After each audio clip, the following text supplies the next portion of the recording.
but I had it coming, Lord, to tell the truth.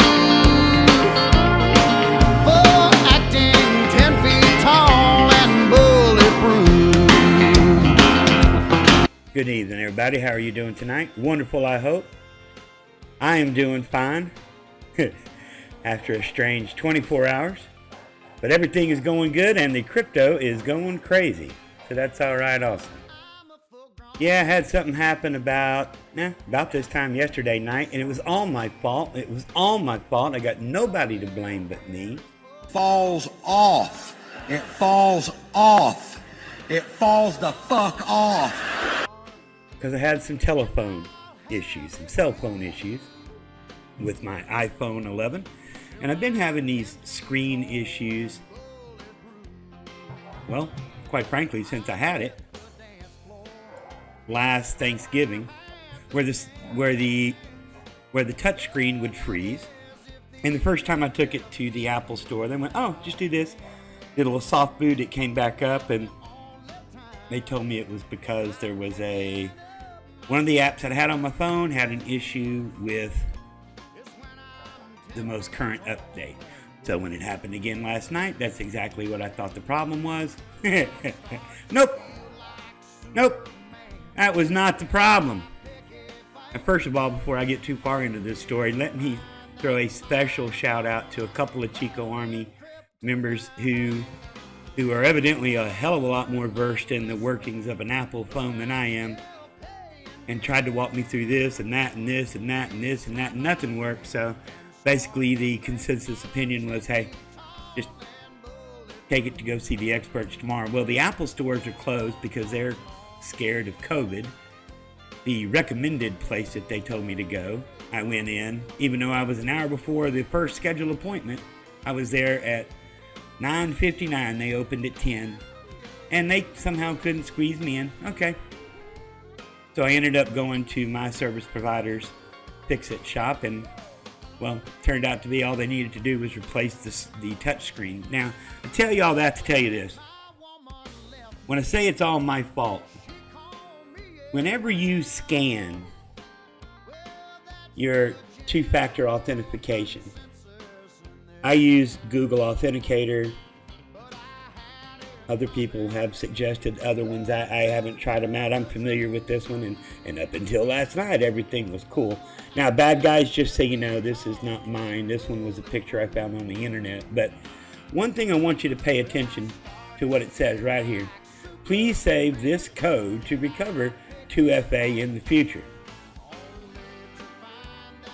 And I did the first several that I ever did. And then, like that song says, I started feeling 10 feet tall and bulletproof, and I got more and more lats the more websites that I did enable two-factor authentication with. So, you know, they were like, "Oh, you're going to lose your text, you're going to lose your pictures." And I don't give a crap about that. I don't even necessarily care about Blockfolio, because I can pump in however many I have of each particular coin. The main thing that I like about Blockfolio is so that I can always keep track of what my entry price is, what my original entry price was, and what my average entry price is now after adding more in the future, and then also taking some profits. I like to see what my all-around average purchase price is, so I can be aware of that when it starts to make a move upwards.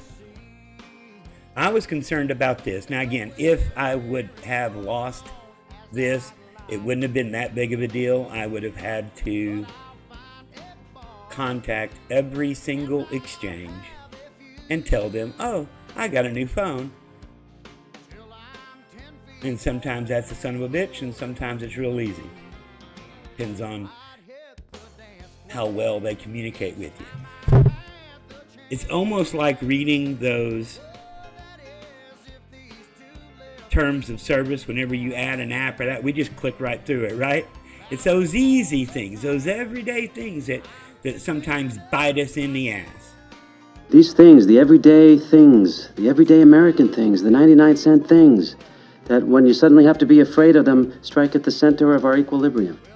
And this one could have ended a lot more tragic than it did.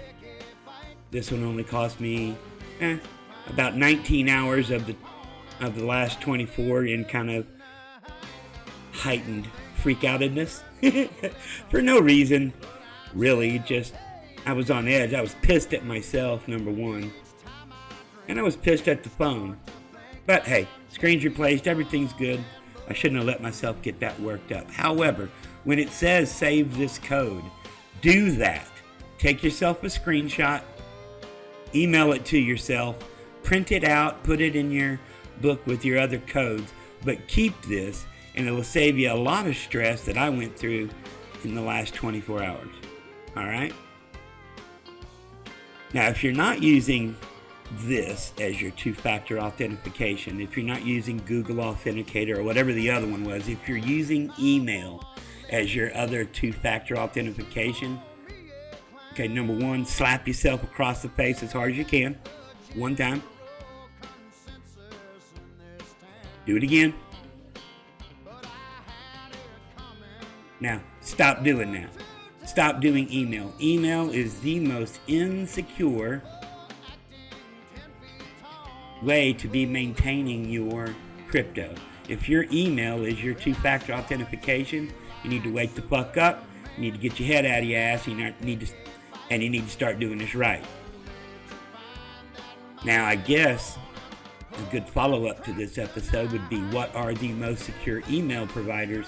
And that I don't know. And for that, I apologize. This is going to be a short one. Again, I told you before, a smart man learns from his mistakes. A genius learns from other people's mistakes.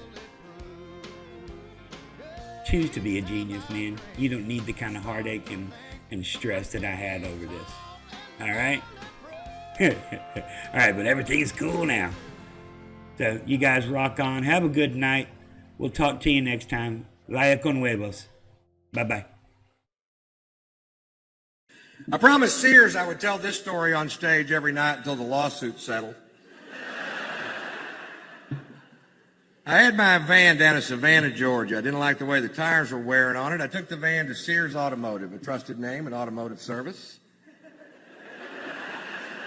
Takes them 3.5 hours to change 4 tires. Apparently they had to whittle one of them out of a piece of wheat. I pay them $980 of my hard-earned money. I take a right-hand turn out of the mall. The left rear wheel falls off. It falls off.